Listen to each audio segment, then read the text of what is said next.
नमस्कार मित्रों।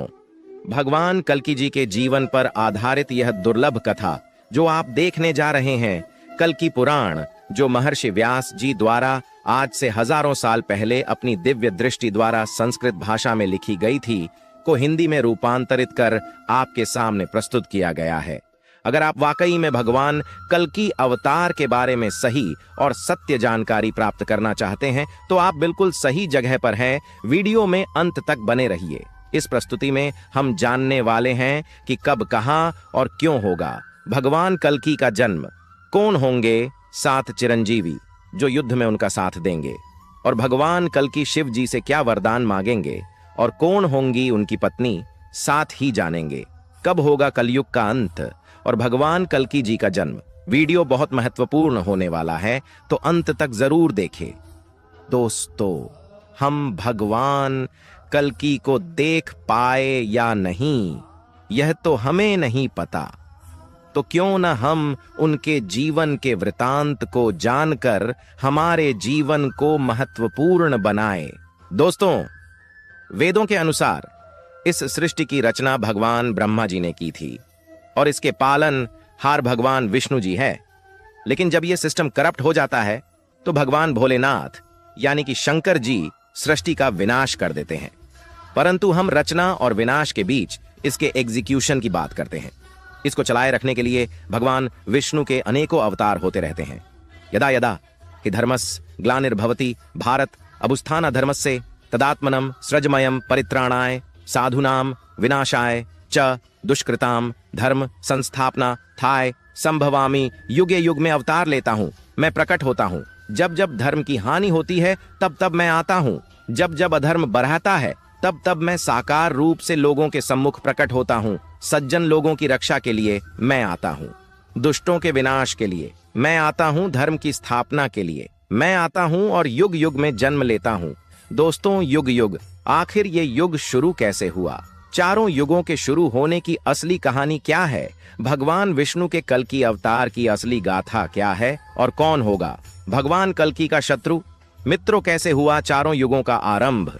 ये बात तो हम सभी जानते हैं कि हिंदू पुराणों के अनुसार कालखंड यानी समय को 4 युगों में बांटा गया है और इसी कालखंड को सतयुग, त्रेता युग, द्वापर युग, कल युग के नाम से जाना जाता है। हिंदू पुराणों में ऐसा माना जाता है कि जब भी किसी काल खंड में उस समय के प्रसिद्धि मानकों के अनुसार धर्म का लोप होता है तो भगवान श्री हरि अवतरित होकर अधर्मियों का विनाश करते हैं और फिर तीनों लोकों में धर्म की स्थापना करते हैं, जिसके बाद एक नए काल खंड यानी कि एक नए युग का आरंभ होता है। तो दोस्तों, आइए जानते हैं कि पुराणों के अनुसार सतयुग, त्रेता युग, द्वापर युग और कल युग का आरंभ और अंत कैसे हुआ। दोस्तों, वैसे तो हिंदू धर्म ग्रंथों के अनुसार इन चारों युगों का कई बार परिवर्तन हो चुका है, परंतु ऐसा माना जाता है कि सृष्टि के आरंभ में सबसे पहला कालखंड यानी कि युग सतयुग था। सतयुग की काल अवधि 4600 दिव्य वर्ष अर्थात 17,28,000 मानव वर्ष मानी जाती है। ऐसा माना जाता है कि इस युग में मनुष्यों की आयु 1 लाख वर्ष के करीब थी। साथ ही सतयुग में मनुष्यों की लंबाई भी आज की तुलना में काफी अधिक होती थी। इस युग में पाप की मात्रा 0 विश्वा अर्थात 0% थी, जबकि इस युग में पुण्य की मात्रा 20 विश्व यानी कि 100% होती है।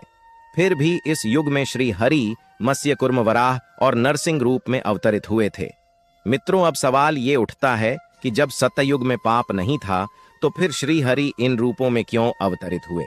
तो दर्शकों, आपको बता दूं कि जब परमपिता ब्रह्मा ने सृष्टि की रचना की तो उस समय देवों, मनुष्य, नागों, गंधर्वों आज के साथ दैत्यों की भी उत्पत्ति हुई थी ताकि सृष्टि का संतुलन बना रहे।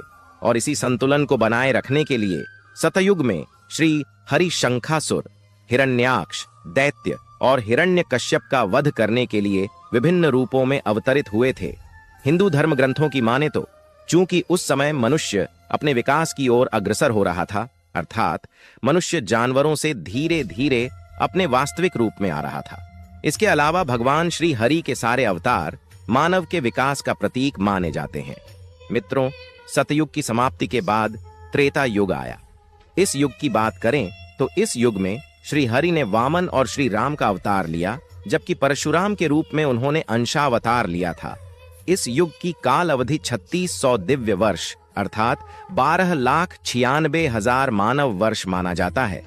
इस युग में मनुष्यों की उम्र 10,000 वर्ष हुआ करती थी, जबकि लंबाई 100 से 150 फीट हुआ करती थी। इस युग में पाप की मात्रा 5 विश्वा अर्थात 25% थी, जबकि पुण्य की मात्रा 15 विश्व यानी कि 75% थी।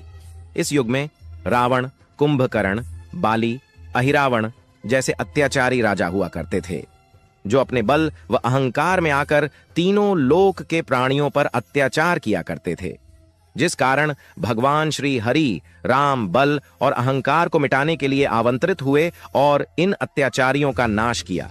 मित्रों, जब वे अयोध्या वापस आए तो उन्होंने कई वर्षों तक वहां शासन किया।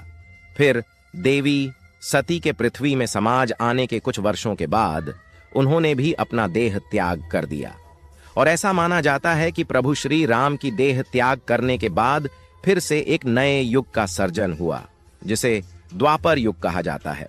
मित्र, द्वापर युग में श्री हरि ने कृष्ण के रूप में जन्म लिया। इस युग की काल अवधि 2400 दिव्य वर्ष अर्थात 8,64,000 वर्ष माना गया है। इस युग में मनुष्यों की आयु 1000 वर्ष हुआ करती थी। इस युग में पाप की मात्रा 10 विश्व अर्थात 50% होती थी। द्वापर युग 2 का युग भी कहा जाता है। इस युग में धर्म का तेजी से छेने लगा था। चारों ओर अधर्म अपना पांव तेजी से पसारने लगा था। तब भगवान श्री कृष्ण ने पापियों का 11 नाश कर दिया था, और जब महाभारत युद्ध के पश्चात अधर्मियों का नाश हो गया तो युधिष्ठिर को हस्तिनापुर और हस्तिनापुर का राजा घोषित किया। जिस समय युधिष्ठिर का राज तिलक हो रहा था, उसी समय गांधारी अपने सभी पुत्रों की मृत्यु का जिम्मेदार मानते हुए भगवान श्री कृष्ण को श्राप दिया। गांधारी ने भगवान श्री कृष्ण को श्राप देते हुए कहा था कि कृष्ण, जिस तरह तुमने मेरे कुल का नाश किया, उसी तरह तुम्हारे कुल का भी नाश होगा। उसके बाद पांडवों ने 36 साल तक हस्तिनापुर पर राज्य किया। फिर गांधारी के दिए गए श्राप के कारण भगवान श्री कृष्ण की द्वारिका नगरी की स्थिति दिन ब दिन बिगड़ने लगी। द्वारिकावासी मदिरा पीकर आपस में ही लड़ने लगे और एक दूसरे को मारने लगे। यह देखकर एक दिन भगवान श्री कृष्ण पूरे यादव वंश को प्रभास ले आए, परंतु वहां भी श्राप के कारण संपूर्ण यादव वंश एक दूसरे के खून के प्यासे हो गए और अंत में हालात इतने बिगड़ गए कि पूरा यादव वंश खत्म हो गया। उसके बाद एक दिन भगवान श्री कृष्ण एक वृक्ष के नीचे विश्राम कर रहे थे। उसी समय किसी शिकारी ने भगवान श्री कृष्ण पर निशाना साधा, क्योंकि भगवान ने मृत्यु लोक में जन्म लिया था। इसलिए इस मनुष्य रूपी शरीर को एक न एक दिन छोड़ना ही था।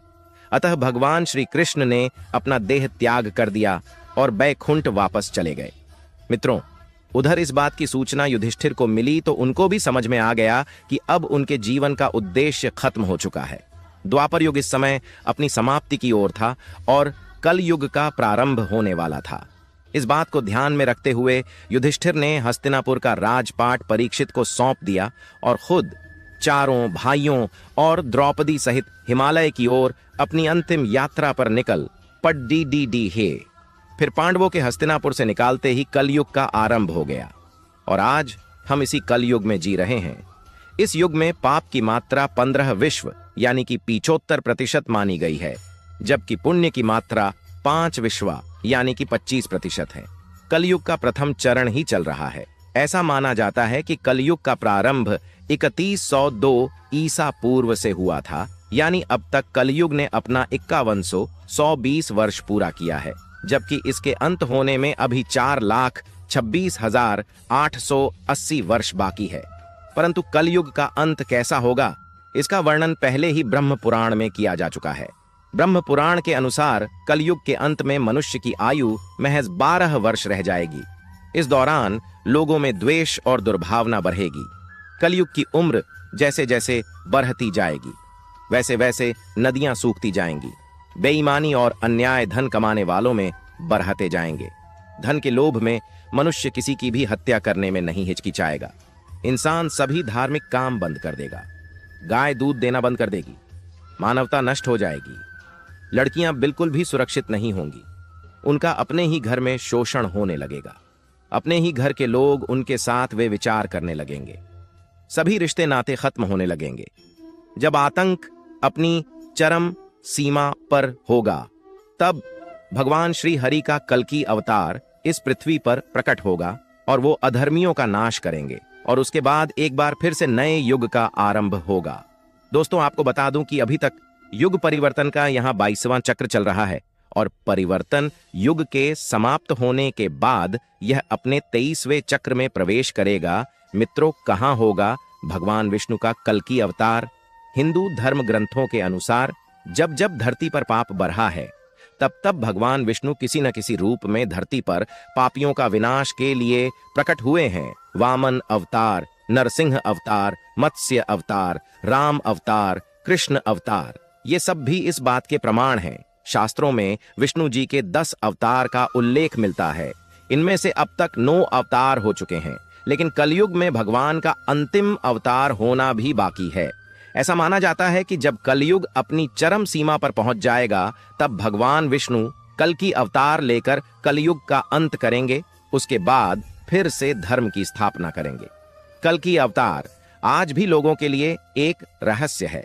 हर कोई जानना चाहता है कि भगवान विष्णु अपना कल्कि अवतार कब लेंगे, कहां लेंगे, उनका कैसा स्वरूप होगा, उनका रहन सहन कैसा होगा। ऐसे तमाम सवालों के जवाब श्रीमद् भगवत गीता में मौजूद है। हमारे धर्म ग्रंथों में कल्कि अवतार से संबंधित एक श्लोक का उल्लेख किया गया है, जो यह दर्शाता है कि कल युग में भगवान का कल्कि अवतार कब और कहां होगा और उनके पिता कौन होंगे। संभल ग्राम मुख्यस्य ब्राह्मण से महात्मना भवने विष्णु यशसा कल्कि पुत्र परादुर्भविष्यति, अर्थात संभल ग्राम में विष्णु यश नामक श्रेष्ठ ब्राह्मण के पुत्र के रूप में भगवान कल्कि का जन्म होगा। ये देवदत्त नामक एक घोड़े पर सवार होकर अपनी तलवार से दुष्टों का संहार करेंगे, तभी सत्ययुग प्रारंभ होगा। भगवान विष्णु का कल्कि अवतार निष्कलंक अवतार के नाम से जाना जाएगा। इस अवतार में उनकी माता का नाम सुमति होगा। इसके अलावा उनके 3 बड़े भाई होंगे, जो सुमंत, कवि और प्राग के नाम से जाने जाएंगे। याज्ञवल्क्य जी उनके पुरोहित और परशुराम उनके गुरु होंगे। दोस्तों, भगवान कल्कि की 2 पत्नियां होंगी। लक्ष्मी रूपी पद्मा और वैष्णवी रूपी रमा उनके पुत्र होंगे। जय विजय मेघमाल बलाहक पुराणों में बताया गया है कि कलयुग के अंत में भगवान यह अवतार धारण करेंगे और अधर्मियों का अंत करके फिर से धर्म की स्थापना करेंगे। अभी कलयुग का कुछ समय ही बीता है, इसलिए भी इस अवतार के होने में काफी समय है। अभी तो हम और आप केवल प्रतीक्षा ही कर सकते हैं कि कल्कि भगवान इस धरती पर कब आएंगे। मित्रों, अब जरा बात कर लेते हैं उस रहस्य के बारे में जिसका आप अभी तक इंतजार कर रहे थे। कली पुरुष, जो कि कलयुग में भगवान कल्कि का शत्रु होने वाला है। दोस्तों, क्या है कली पुरुष के जन्म का रहस्य? कली पुरुष के जन्म के रहस्य को जानने के लिए हमें सृष्टि की रचना स्रोत के समय में जाना होगा, यानी सतयुग में एक बार आर्षि दुर्वासा इंद्र देवता से मिलने स्वर्ग लोग गए हुए थे, परंतु इंद्रदेव वहां नहीं थे। वे किसी राक्षस का वध करके अभी स्वर्ग लोग आए ही हुए थे। तब दुर्वासा रार्षि ने उनके स्वागत के लिए फूलों की माला दी। चूंकि इंद्रदेव अभी जीत के धुन में मग्न थे, वे मग्नता में वो फूलों की माला अपने गज यानी हाथी को पहना दिए। और जब पुनः सभा शुरू हुई तो दुर्वासा आर्षि उनसे मिलने आए तो देखा कि उनके फूलों की माला हाथी के पैरों में पड़ी है। यह देखकर दुर्वासा आर्षि को क्रोध आ गया और उन्होंने श्राप दे डाला कि जिस ऐश्वर्य में तुमने मेरे उपहार का अपमान किया है, वो ऐश्वर्य तुमसे छिन जाएगा। उसके बाद धन और मान की हानि होने लगेगी, देवता कमजोर होने लगेंगे। तब सभी देवता भगवान विष्णु के पास पहुंचे। भगवान विष्णु ने उन्हें समुद्र मंथन के लिए कहा और बोला कि आप लोगों को पुनः पहले जैसा होने के लिए क्षीर सागर के अमृत की आवश्यकता पड़ेगी। चूंकि देवता भी कमजोर थे, इसलिए इंद्रदेव ने असुरों के राजा बलि से समुद्र मंथन के लिए मदद मांगी। पहले तो राजा बलि ने देवताओं को मना कर दिया। वे जानते थे कि देवता असुरों के साथ छल करेंगे, परंतु शुक्राचार्य के कहने पर राजा बलि इस शर्त के लिए तैयार हुए कि जो भी समुद्र मंथन में निकलेगा उसका बंटवारा होगा। तब मंदराचल पर्वत को गरुददाह देव ने अपने चोंच में उखाददाह कर क्षीर सागर में रख दिया और सर्पराज वासुकी को उस पर्वत में लपेटकर एक रस्से के रूप में राक्षस गरहा वासुकी नाग के मुख की ओर और देवता गरहा पूंछ की ओर थे। परंतु मंथन हो नहीं पा रहा था, क्योंकि मदरांचल पर्वत का आधार घूम नहीं रहा था। तब भगवान विष्णु ने कक्ष यानी कि कछुए का अवतार लेकर मंदराचल पर्वत को अपनी पीठ पर रखकर इस प्रकार मंथन की शुरुआत हुई। उसमें बहुत सारे कीमती आभूषण के साथ पहले हलाहल नामक तेज विष निकला। भगवान विष्णु को इस विष के बारे में पहले ही पता था। वे देवताओं को इस बारे में पहले नहीं बताना चाहते थे, क्योंकि वे जानते थे कि अगर उन्हें यह बता दिया तो वे विष के कारण इस मंथन को नहीं करते। इसलिए उन्हें सिर्फ अमृत के बारे में बताया गया। अब जो कि हलाहल विष निकल गया था और सभी इसके वेग में मूर्छित होने लगे थे, परंतु शर्त के अनुसार इसे आधा देवता और आधा असुरों को पीना था, परंतु दोनों में हलाहल विष के तेज को सहन करने की शक्ति नहीं थी। फिर भगवान भोलेनाथ ने भगवान विष्णु के कहने पर विषपान किया, परंतु इस विष के तेज से भोलेनाथ भी जलन से प्रभावित होने लगे। तब शक्ति रूपी पार्वती ने उस विष को अपने हाथों से भगवान भोलेनाथ के गले में ही रोक दिया। इस विष के प्रभाव से भोलेनाथ का कंठ नीला पडीडीएच गया। तब से भोलेनाथ का नाम नीलकंठ पद था। परंतु इस क्रिया में विष की कुछ बूंदें राक्षस कली के मुंह में जा गिरी और कली का शरीर तो खत्म हो गया। और फिर आगे जब मंथन हुआ तो उसमें से कामधेनु गाय निकली, जिसे ऋषियों ने रखा। उच्चेश्रव शु को राजा बलि ने ग्रहण किया। ऐरावत हाथी को देवताओं के राजा इंद्र ने ग्रहण किया। कौस्तुभ मणि और शंख को भगवान विष्णु ने धारण किया। इसके बाद निकली संजीवनी बूटी। इसे पृथ्वी पर एक सुरक्षित स्थान पर स्थापित कर दिया गया। ये वही संजीवनी बूटी है जिसे रामायण काल में लक्ष्मण को दिया गया था, जब उनको मेघनाथ की बरछी लगी थी। और इसके बाद धन संपदा लेकर लक्ष्मी जी निकली देवता, अर्ष, मुनि एवं राक्षस लक्ष्मी देवी को रखना चाहते थे, परंतु लक्ष्मी जी ने खुद विष्णु जी को ग्रहण किया। चंद्रमा निकले तो भोलेनाथ ने ग्रहण किया। इसके बाद परिजात वृक्ष और कल्प वृक्ष निकला, जिसे स्वर्ग में स्थापित कर दिया गया। फिर निकली रंभा, जिसे स्वर्ग अवसर बनाकर स्वर्ग में रखा गया। इसके बाद निकली वारुणी देवी यानी कि सूरा देवी यानी कि गोडेसो फैलकोहल, जिन्हें असुरों ने ले लिया। और अंत में भगवान धन्वंतरी अपने हाथों में अमृत कलश लेकर निकले। इस अमृत की छीना छपत में कुछ बूंदें समुद्र में जा गिरी, जो उज्जैन, नासिक और इलाहाबाद में गिरा। और कहा जाता है कि 12 वर्ष पर फिर से वो अमर प्रकट होता है। उस वक्त स्नान करने से रोग दोष दूर हो जाती है। और इसी अमृत की कुछ बूंदें कली पुरुष को भी मिली, जिससे वो फिर से जीवित हो उठा, परंतु वो भौतिक रूप में न आ सका। अमृत को बांटने के लिए भगवान विष्णु ने मोहिनी का रूप लिया और सारा अमृत देवताओं को पिला दिया। परंतु राहु और केतु 2 राक्षस देवताओं का रूप लेकर अमृत पी लिए थे, तो भगवान विष्णु ने उनका सर काट दिया। परंतु अमृत पीने के पश्चात वे अमर हो चुके थे, अर्थात राहु और केतु भी पिंड यानी कि गृह रूप में जीवित हैं। तो मित्रों, कलयुग के अंत में कली पुरुष भौतिक रूप में आ जाएगा। कली पुरुष अभी भौतिक रूप में नहीं आया है, परंतु वो अपनी शक्तियों से इंसान पर काबू पा सकता है। और कलयुग के अंत में वो भौतिक रूप में आ जाएगा, तो वो पाताल लोक से आसुरी शक्ति को आजाद करके इंसानों पर राज करेगा। तब भगवान विष्णु का कल की अवतार, जो 64 गुणों से लिप्त माहिर योद्धा होंगे, जो अब तक के सबसे शक्तिशाली राक्षस कली पुरुष से लड़ेंगे और इंसानों को उसके प्रभाव से मुक्त करेंगे। परंतु इस युद्ध में कली पुरुष की तरफ से इंसान लड़ेंगे, क्योंकि तब धर्म पूरी तरह से नष्ट हो जाएगा। भगवान को पहचान नहीं पाएंगे लोग, परंतु अंत में सब ठीक हो जाएगा और सतयुग प्रारंभ हो जाएगा। मित्रों, अब जानते हैं कौन होंगे वो चिरंजीवी जो युद्ध में कल्कि जी का साथ देंगे। महाभारत के युद्ध के बाद बहुत से ऐसे योद्धा थे जो जीवित बचे हुए थे। उनमें से प्रमुख 18 थे।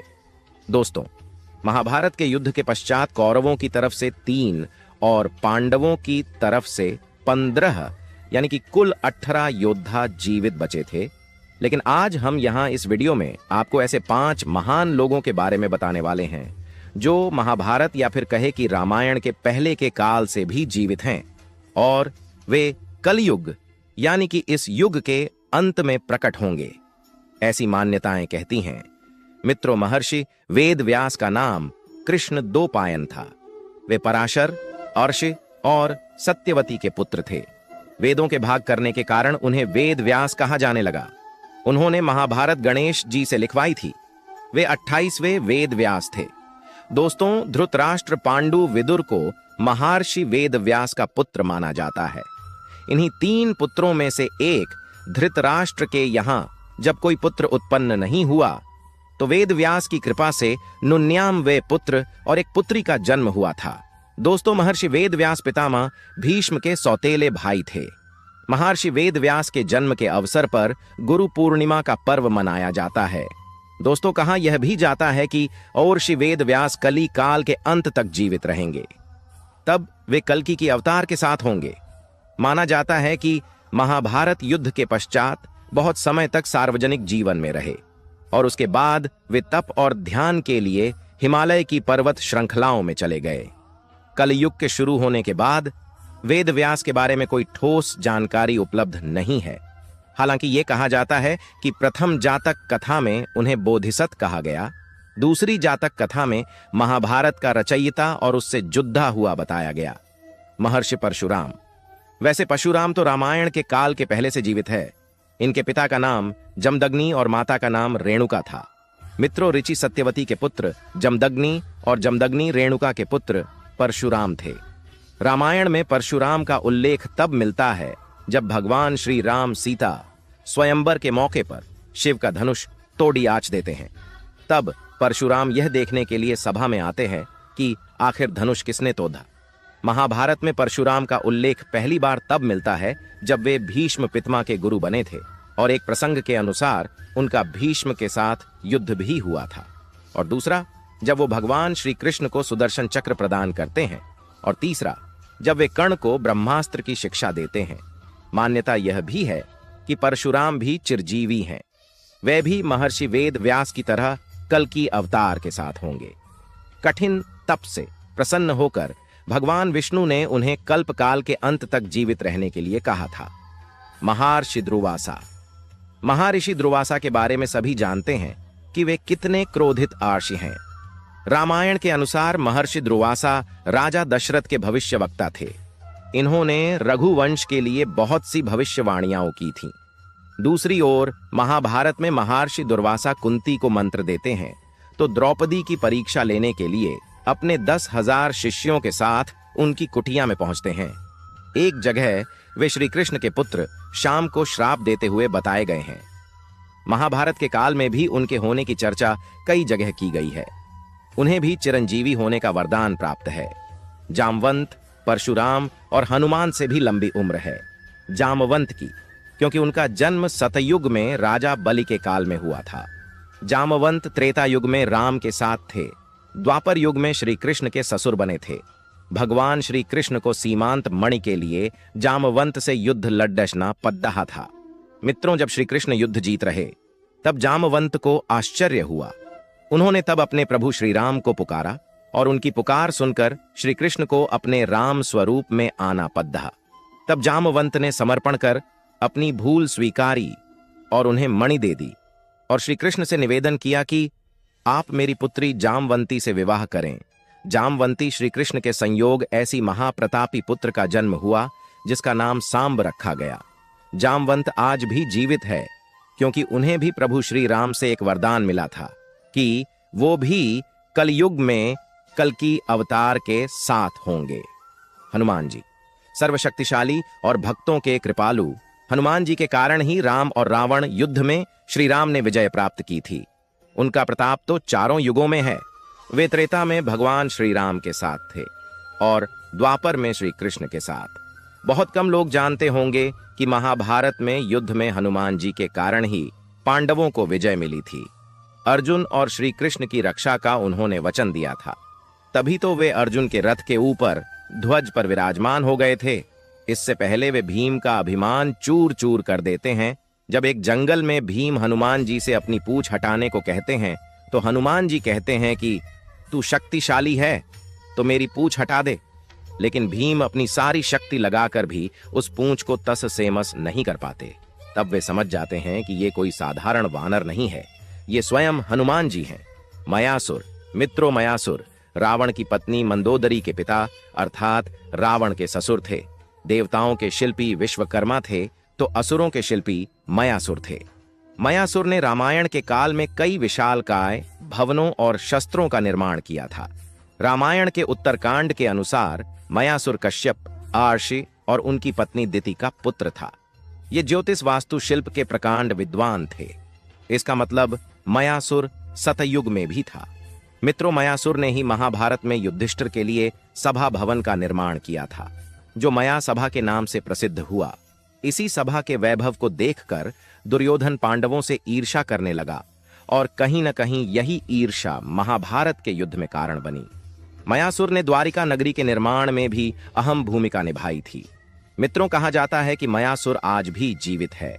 अश्वत्थामा, मित्रों, अश्वत्थामा द्रोणाचार्य का पुत्र और रुद्र का अवतार था। अश्वत्थामा को संपूर्ण महाभारत के युद्ध में कोई हरा नहीं सकता था।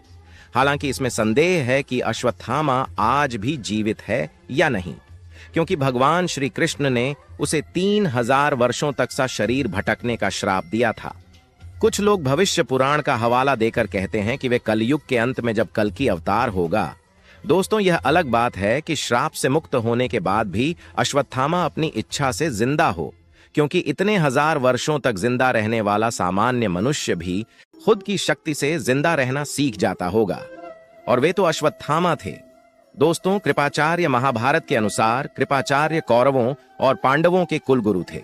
कृपाचार्य गौतम और्षि के पुत्र थे और इनकी बहन का नाम कृपि था। कृपि का विवाह द्रोणाचार्य से हुआ था। कृपाचार्य अश्वत्थामा के मामा हैं। महाभारत के युद्ध में कृपाचार्य ने भी पांडवों के विरुद्ध कौरवों का साथ दिया था। कृपाचार्य की गणना 7 चिरंजीवियों में की जाती है, जिनमें विभीषण राजा बलि भी शामिल है। तो दोस्तों, इस कथा में हमने आपको 7 चिरंजीवियों के बारे में बताया, जो महाभारत या फिर कहे कि रामायण के काल के पहले से भी जीवित है। मित्रों, आज की कथा में बस इतना ही। मिलते हैं जल्दी एक नई वीडियो के साथ। वीडियो को लाइक कर दे और चैनल को सब्सक्राइब करना मत भूलना। जय श्री कल्कि भगवान।